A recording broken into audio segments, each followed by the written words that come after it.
So this is exciting. This is a test video that Lucy and I have been thinking about, and today I am testing my ability to record one of these videos in which I discuss some of what we are learning. And Lucy, my beautiful wife, is a channel and has been channeling for almost 4 years now, and during that time we've had 200-300 conversations with beings from higher dimensions, anywhere from 20 to 30 different beings and collectives.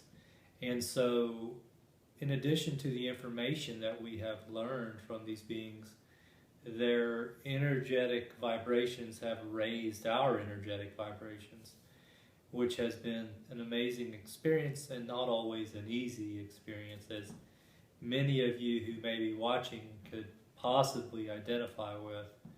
I'm referring to a possible audience, even though my initial intent is for this video to be a practice, but you never know how these things go. Sometimes you have an intent for it to be a practice and then it ends up showing up somewhere else. So I'm sort of intending it to be a practice and also considering an audience at the same time.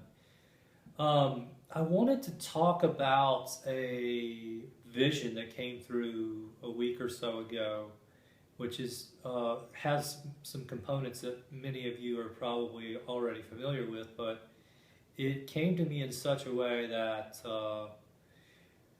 it had some explanation and some connections to how we do things.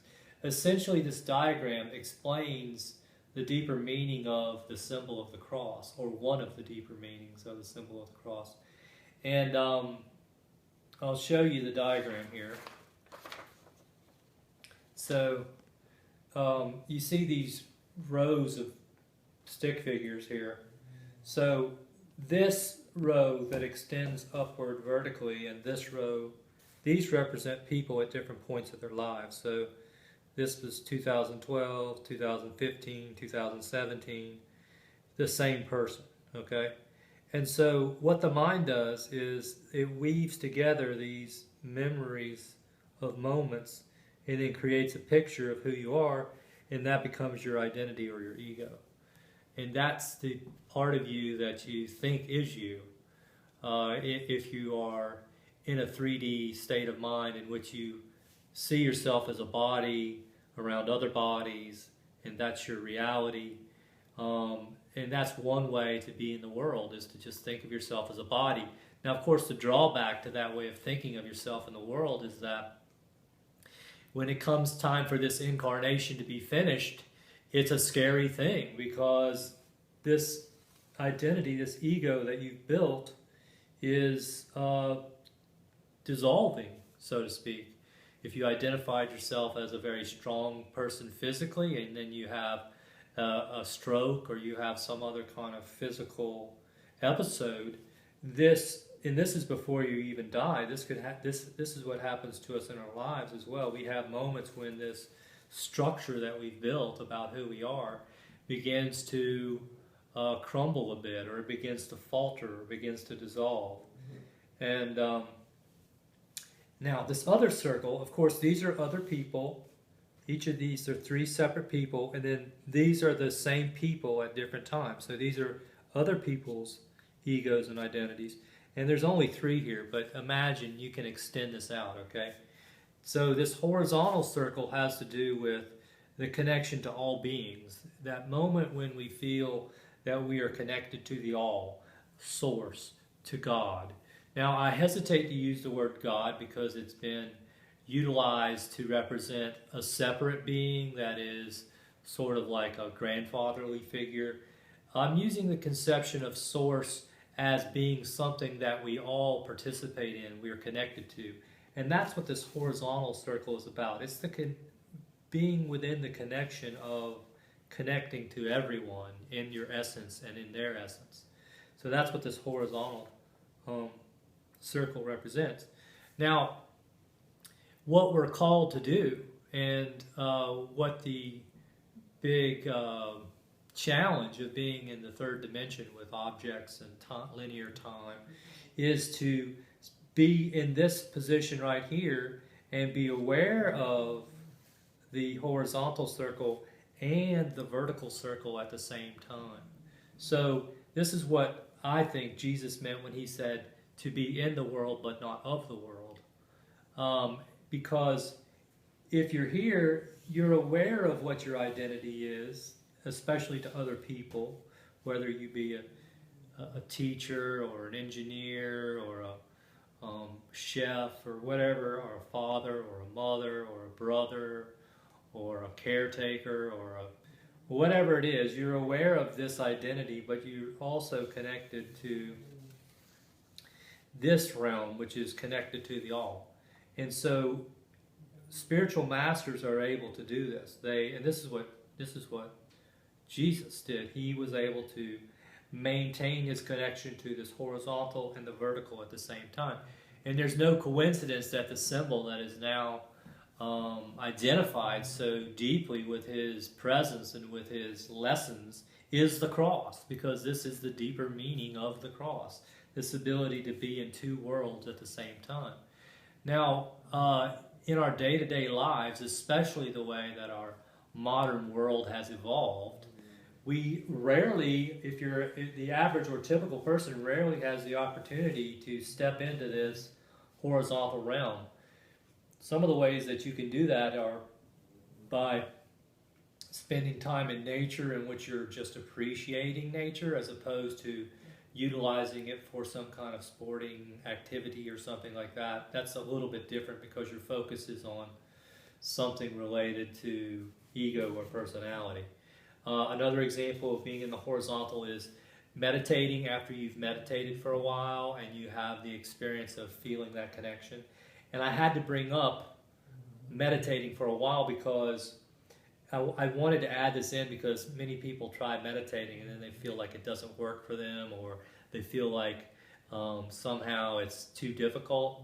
Well, I thought I would explain that very quickly just to encourage people if they've tried it and felt discouraged.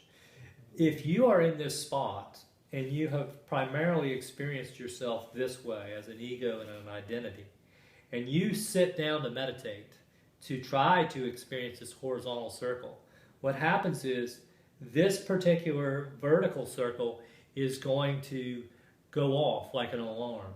And all the thoughts associated with this are going to be bombarding you very, very robustly.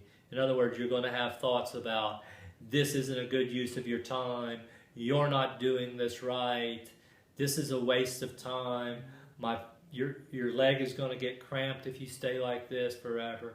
All of these kinds of thoughts are like little alarm system of the ego identity trying to prevent you from really connecting here.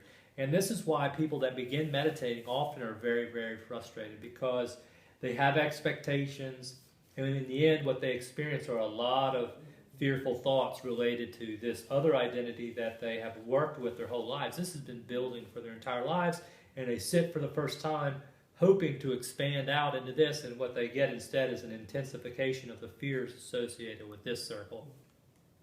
So one of the phrases that I was taught that's very helpful is, if you go to sit, tell yourself this is a time in which nothing is expected of you. And repeat that phrase to yourself, that you can't get it wrong and that nothing is expected of you. And that will allow you to navigate some of the fearful thoughts that come up when you're beginning to meditate. Because that's really some of the hardest times for meditating, is the beginning, because there's already a lot of momentum built up around this, and so it's hard to get back into this. Now, another way that people get thrust back into the horizontal is when tragedy strikes. It could be an example we already gave of someone having a stroke, or a member of their family or a friend dies. These experiences cast a great deal of instability into this identity, because once you have a major illness or some kind of debilitating event or some kind of a death, it makes you realize that this structure is very unstable and that it can disappear or it can change radically in the snap of a finger. Okay? And so what that does, that is, those moments are actually there to serve you. But what the average person does is they try to suppress those doubts and those fears that come up as a result of those kinds of episodes. And they might use drugs. If you notice, a lot of times when people have funerals or wakes at a funeral, people are drinking a lot. And that has to do with this tendency that people have to want to shut the door on these feelings of vulnerability and shakiness, because it's a reminder that this can collapse. This identity is not permanent, okay? But what some people do in their lives is they say, I've got to find a new identity. I've got to find some way to stabilize in the midst of this 3D earthly experience. And so what they do is they start to do something that aligns them with this horizontal, eternal moment. This is, people refer to it as the present moment, but that's a little misleading because it's really outside of linear time, okay? It's an eternal present moment that you're always in, and it is always there for you. And when you exit this world and you're no longer here and you die, you are still here. You're right. And if you have identified yourself with this in a very stable way, then when you pass over, when you pass into this other realm of being, this other layer of consciousness, then it's a more smooth transition because you don't have the shock of this piece, because you've been aware that this is going to dissolve your whole life. This is one of the most important and valuable things about getting older. When you get older, you naturally move or are pulled to experience this part of life, the horizontal aspect. And you move less and less out of this, partly because your physical presence and your ego that's associated with it begins to dissolve a bit. You have physical issues.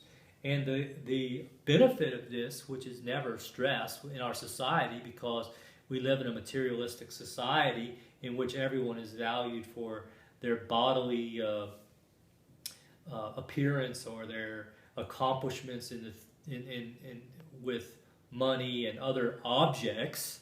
We don't tend to celebrate. You don't see on television, this is someone who's mastered the horizontal circle. We don't tend to have those people on TV. We tend to stress people, this person has a big house, right? And so because of that,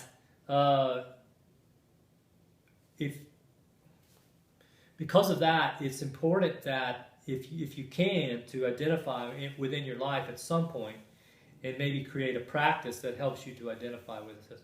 Again, meditation is the way to do this. Being in nature is a way to do this.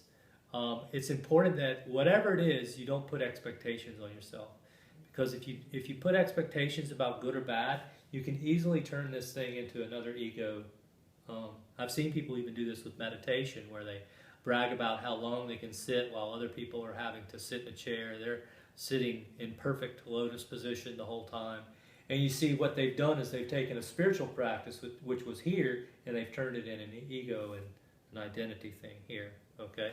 So the important thing is to not have expectations or judgments upon yourself or other people around that kind of an activity.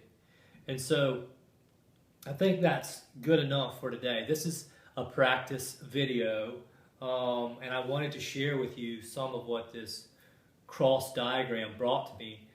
I had no idea how long it was going to take to explain this or what was going to come up, and there's more to tell, so perhaps we'll do another video about this same diagram, because I wrote pages about this. So thank you, beautiful beings who are watching this and who are vibrationally connected with this in all the dimensions, and I know that my guides are enjoying this particular video as well. Thank you.